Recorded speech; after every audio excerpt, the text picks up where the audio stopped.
Éternuer, tousser, bâiller, gargouiller, avoir le hoquet, toutes ces réactions de notre corps sont incontrôlables. Mais à quoi servent-elles? Pourquoi, lorsque quelqu'un bâille devant nous, est-il quasiment impossible de ne pas l'imiter?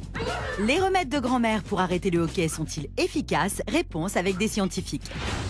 Nos yeux ont une activité incroyable. Savez-vous que nos paupières clignent plus de 28 000 fois par jour? Mais pourquoi? D'où viennent les cernes et les poches sous les yeux? Pourquoi voit-on des étoiles ou des points noirs quand on se relève trop vite? Vous saurez tout. Notre corps a parfois de drôles de réactions lorsqu'il est agressé. Bosses, bleus, points de côté, comment se forment-ils? Et face aux virus et aux bactéries, pourquoi notre corps surchauffe-t-il? Qu'est-ce que la fièvre? Comment marchent ces extraordinaires systèmes de défense de notre organisme? Enquête.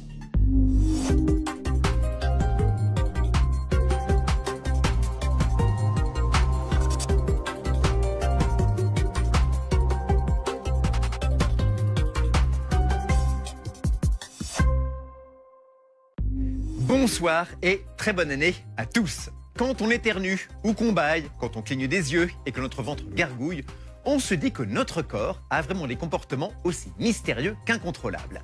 Ce soir, nous allons les décrypter avec des scientifiques. Au sommaire également, les bosses et la fièvre. Des réactions de défense, vous le verrez, qui protègent notre corps des chocs et des microbes. Et désormais, vous pouvez commenter l'émission en direct ou répondre en temps réel à des sondages et des questions sur celle-ci. Dès que ce signal s'affiche en haut de l'écran, rendez-vous sur l'application M6, sur votre smartphone ou votre tablette. Peut-on contrôler en permanence notre corps? La réponse est non. Quand on a envie d'éternuer, de tousser ou de bâiller, impossible d'empêcher ces phénomènes totalement incontrôlables. Pourquoi et à quoi servent-ils exactement? Qu'est-ce qui provoque également les gargouillis de notre ventre qui nous mettent parfois dans des situations un peu délicates? Décryptage de ces phénomènes mystérieux dans ce reportage de Safar Baroud. Éternuer, tousser, bâiller, gargouiller, avoir le hoquet, toutes ces réactions de notre corps sont incontrôlables. Mais à quoi servent-elles? Pourquoi, lorsque quelqu'un bâille devant nous, il est quasiment impossible de ne pas l'imiter? Vous allez tout comprendre. Un intrus comme le pollen tente de pénétrer dans votre nez. Pas de panique, le corps a tout prévu. En éternuant, votre nez va s'auto-nettoyer. Mais pourquoi on éternue? Explication avec Gilles Dixot, pneumologue. Lorsqu'on inhale un produit irritant, notamment de la poussière, on va avoir une stimulation d'un certain nombre de capteurs situés au niveau de la muqueuse nasale. Et ces capteurs, par la voie neurologique, vont déclencher un mécanisme réflexe qui va être l'éternuement. Et cet éternuement a pour effet de nettoyer notre nez. Le rôle de nos narines est de filtrer l'air que l'on respire. Les grosses poussières vont alors rester accrochées aux poils qui les tapissent. À l'intérieur du nez, des capteurs vont alors détecter les particules indésirables. Lorsqu'un produit irritant comme le poivre ou le pollen est intercepté, ces capteurs envoient un signal au cerveau qui ordonne alors leur évacuation. Et parfois, un seul éternuement ne suffit pas à éjecter le produit irritant. Alors, pour plus d'efficacité, c'est la rafale.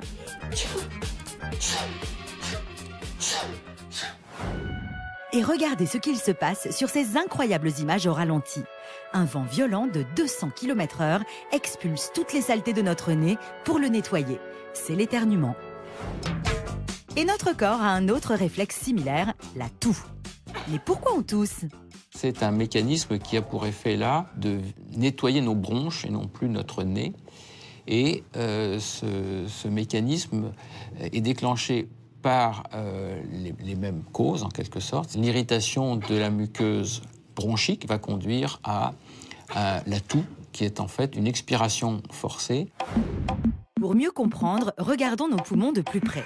Ces petits conduits d'1 centimètre de diamètre, ce sont nos bronches. C'est ici qu'est traité l'air que l'on respire. Lorsqu'on inhale de la fumée de tabac, les substances chimiques qu'elle contient irritent les muqueuses des bronches, qui se contractent pour évacuer l'agresseur. C'est ce qui provoque la toux. Intéressons-nous maintenant à un autre réflexe étonnant, le bâillement. L'être humain bâille en moyenne entre 5 et 10 fois par jour. Mais pourquoi on bâille? Nous avons posé la question à Olivier Waluzinski, le spécialiste du bâillement. C'est une stimulation de la vigilance. Probablement, cette puissante contraction musculaire a en retour un effet sur les noyaux de l'éveil dans le tronc cérébral. En clair, lorsque nous bâillons, nous stimulons une région du cerveau en charge de la vigilance. Le bâillement permettrait donc de redonner du tonus à notre cerveau. Mais ça n'est pas tout. En décontractant notre mâchoire, le bâillement aurait aussi pour effet de diminuer le stress. Bien souvent, de grands sportifs bâillent avant leurs épreuves, comme vous le voyez ici avec Apollo Ono, patineur américain. Et sachez que bâiller est une réaction qu'ont en commun tous les êtres vivants. Les êtres humains, les fœtus, mais aussi les animaux, chevaux, serpents, lions, crocodiles, tous les animaux bâillent à part un, la girafe. Mais cela reste un mystère pour la science.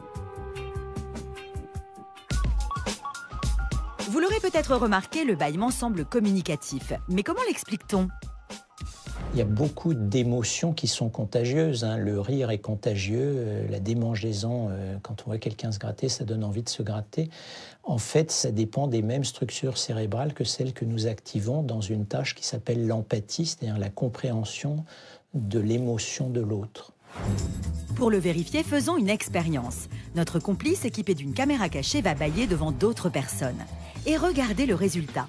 C'est incroyable, de nombreux passants ne peuvent s'empêcher de bâiller à leur tour. 75% des êtres humains seraient sensibles au bâillement, car ils sont doués d'empathie, c'est-à-dire qu'ils peuvent donc lire les émotions des autres et se mettre à leur place.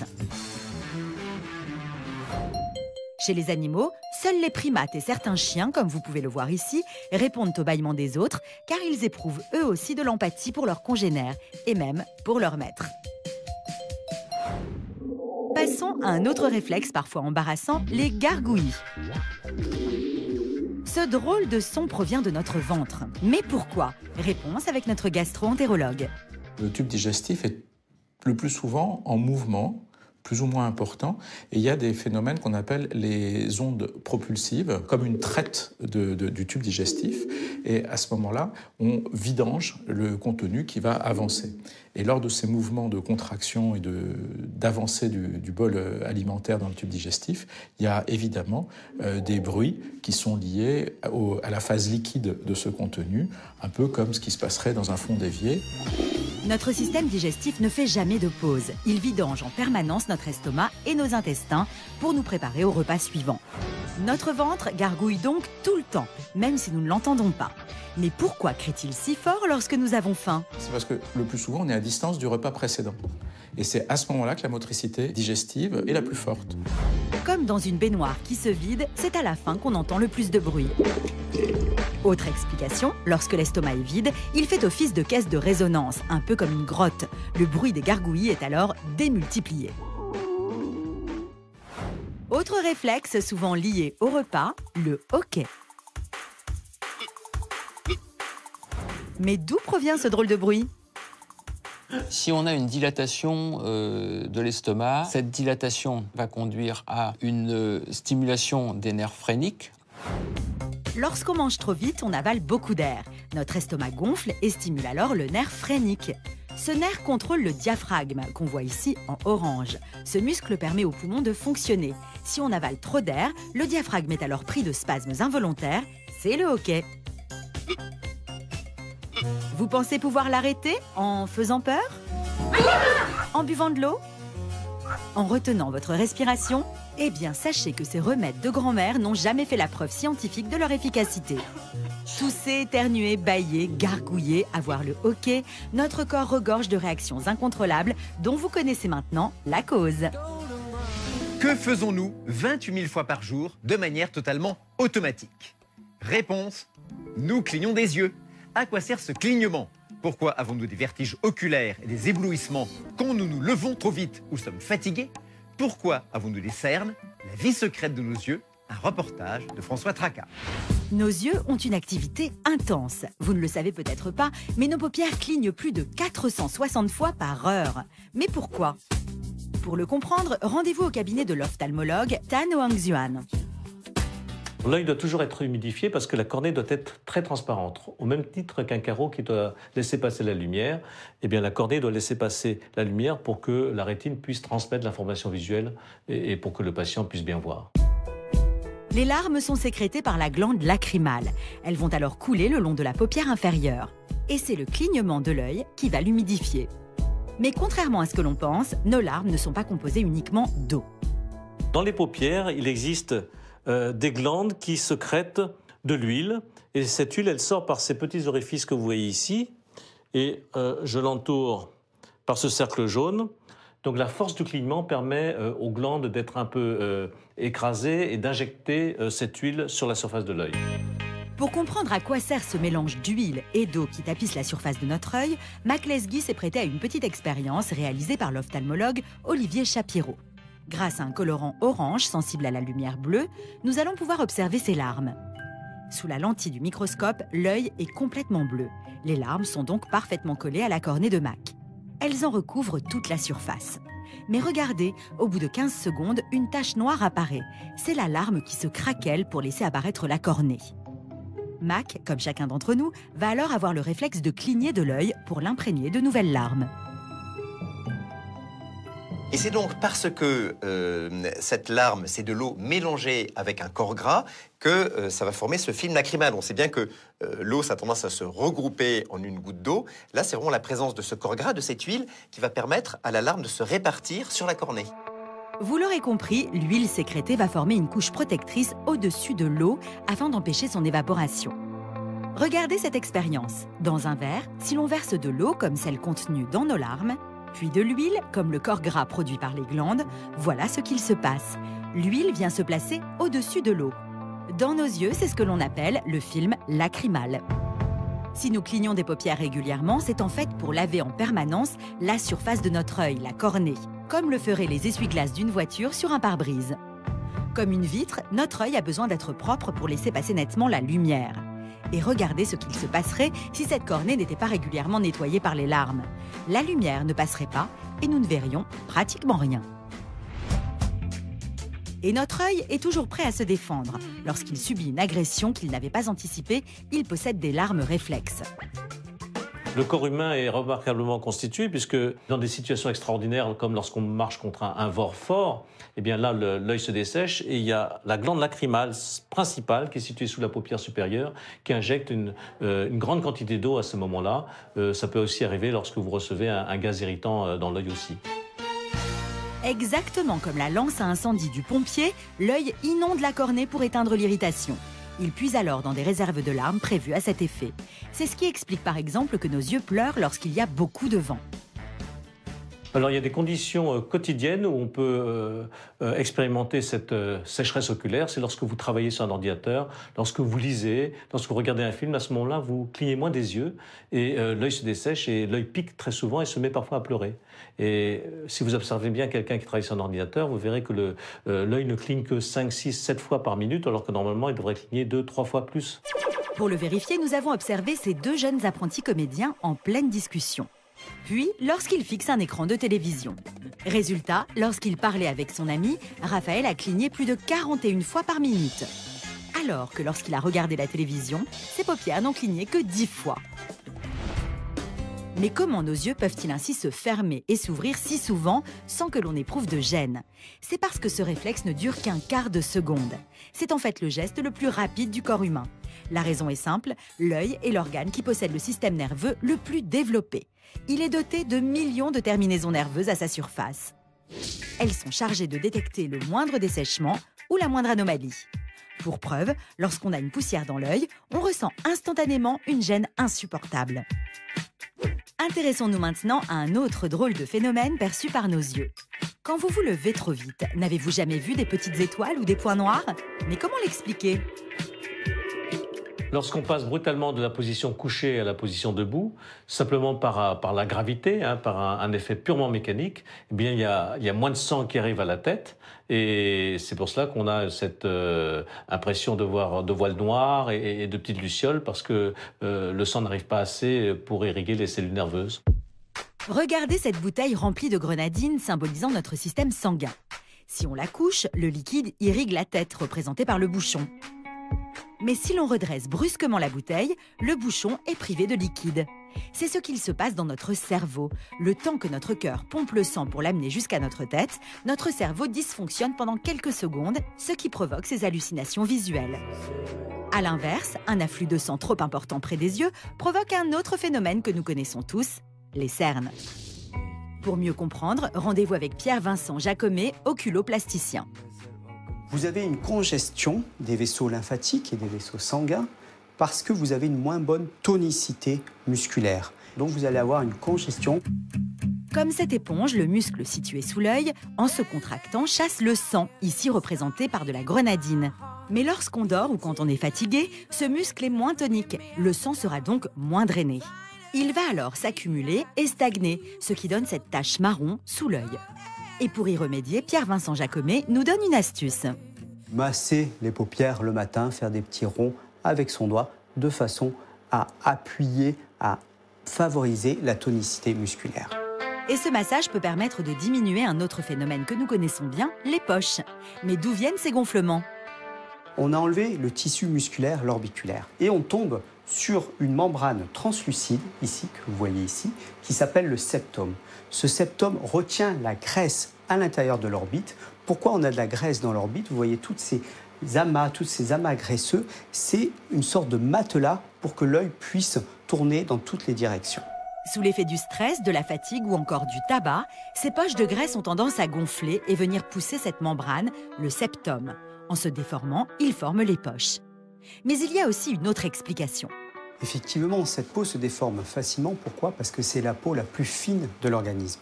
Elle est 5 fois plus fine que la peau du reste du corps humain. En vieillissant, cette peau va perdre son élasticité.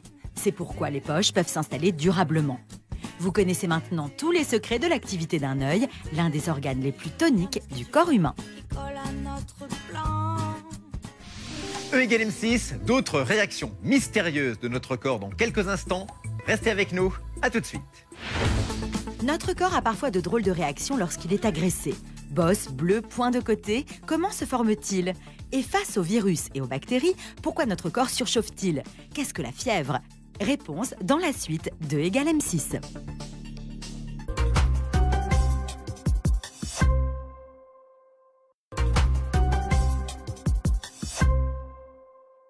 E égale M6, les réactions mystérieuses de notre corps, deuxième partie. Et n'oubliez pas que vous pouvez désormais réagir en temps réel au reportage qui va suivre avec votre application M6 sur votre smartphone ou votre tablette.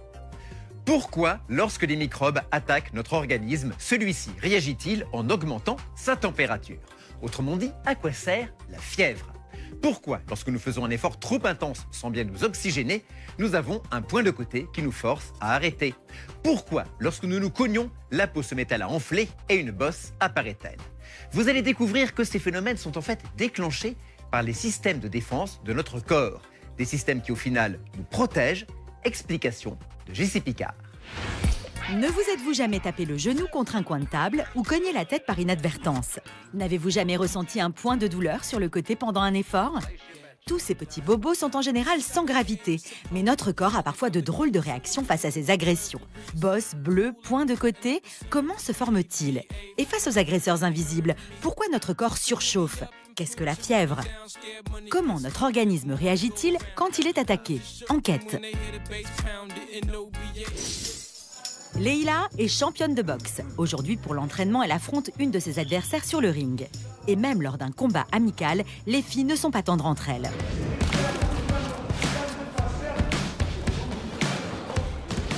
Après le combat, comment notre championne se sent-elle ?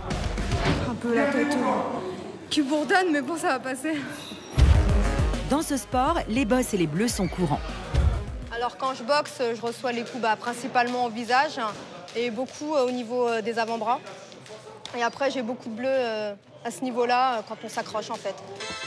Mais même sans boxer, les bleus sont fréquents. Un petit choc suffit pour qu'une marque rouge ou bleue, comme la couleur de nos veines, se forme. Pour mieux comprendre ce qu'est un bleu, rendez-vous avec Robert Thébault, médecin généraliste. Lorsque l'organisme subit un traumatisme, il y a un hématome, c'est-à-dire un bleu, c'est-à-dire que le sang sort des vaisseaux, se répand dans les tissus et progressivement est réabsorbé et digéré. Dans notre corps, des molécules appelées enzymes sont chargées de faire disparaître cette tache de sang en l'absorbant. Mais pourquoi les hématomes changent-ils de couleur au fil du temps? Si le sang est rouge, c'est à cause d'un pigment, l'hémoglobine, qui sert à transporter l'oxygène. Au cours de sa dégradation, l'hémoglobine se transforme progressivement en bile de couleur verte, puis de couleur jaune, avant de totalement disparaître. Mais lorsqu'on prend un coup, on peut aussi avoir une bosse. Quelle est la différence? On a plus souvent une bosse au niveau du crâne, par exemple, parce que l'os est juste derrière et donc la chair est prise entre le traumatisme et l'os. En effet, la chair sur le front est si fine que lorsque les petites veines éclatent suite à un coup, le sang ne peut pas s'étaler. Il déforme donc la peau. Mais pourquoi souvent la bosse n'est pas bleue? C'est parce que, lors du coup, seul le sérum, la partie transparente du sang, s'est échappé. Alors, comment faire pour soigner les bleus et les bosses? On peut appliquer de la glace, parce que la glace provoque une vasoconstriction. Le froid provoque une fermeture des vaisseaux et donc diminue la fuite du sang à l'extérieur des vaisseaux. Mais pas d'inquiétude, les bleus s'estompent d'eux-mêmes en 2 semaines et les bosses en quelques jours. Observons maintenant un autre phénomène que les sportifs connaissent bien et qui survient après un effort, le point de côté. Qui n'a jamais ressenti cette fameuse douleur?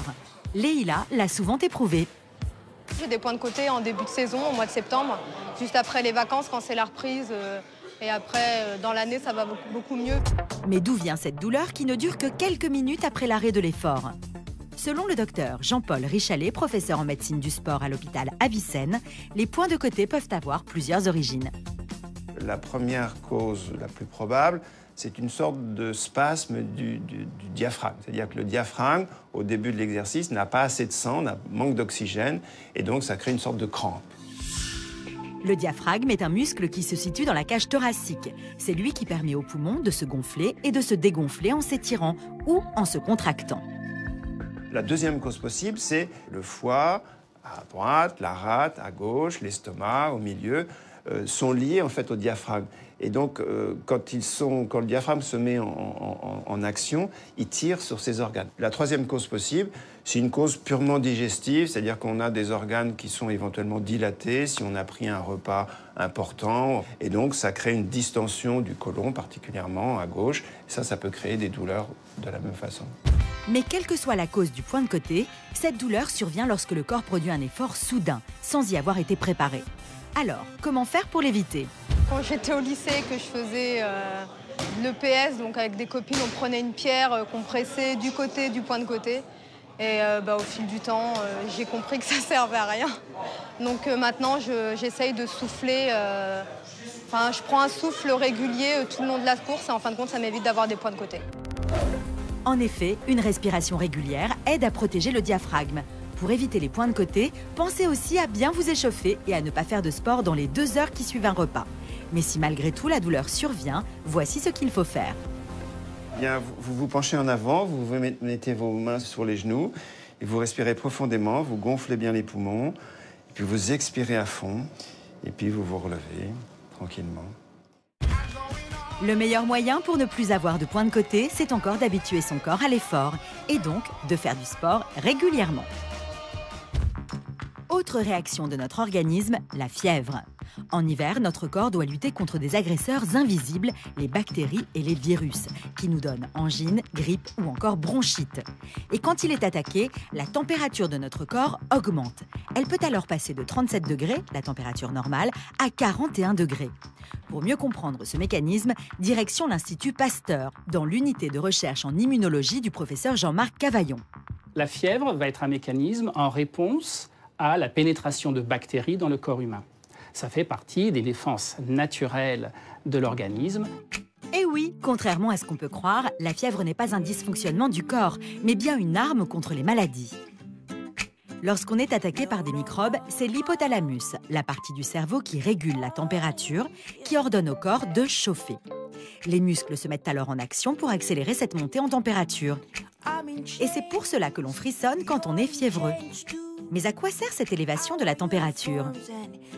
Lorsque la température du corps est augmentée, les bactéries vont se retrouver dans un milieu qui leur est plus défavorable, à forte température, et les bactéries, voire les virus, auront plus de difficultés à se multiplier. En effet, à 37 degrés, les bactéries, comme celles que vous voyez ici, se multiplient toutes les 20 minutes. Mais lorsque la température augmente, leur multiplication est beaucoup plus lente, ce qui permet au corps de les attaquer avant qu'elles ne soient trop nombreuses. Et vous allez voir que la fièvre a un autre avantage.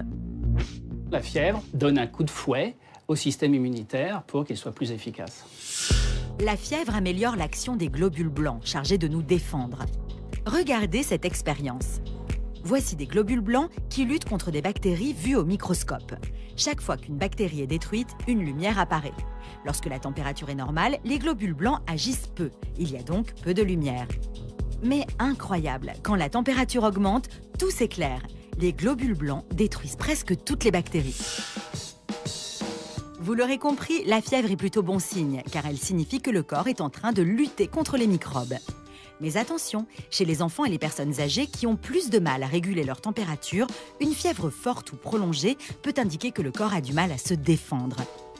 Pour éviter de mettre le système immunitaire à rude épreuve, mieux vaut alors consulter un médecin. E = M6, c'est terminé. On se retrouve dimanche prochain. D'ici là, passez une très bonne soirée sur M6 bien sûr. Au revoir.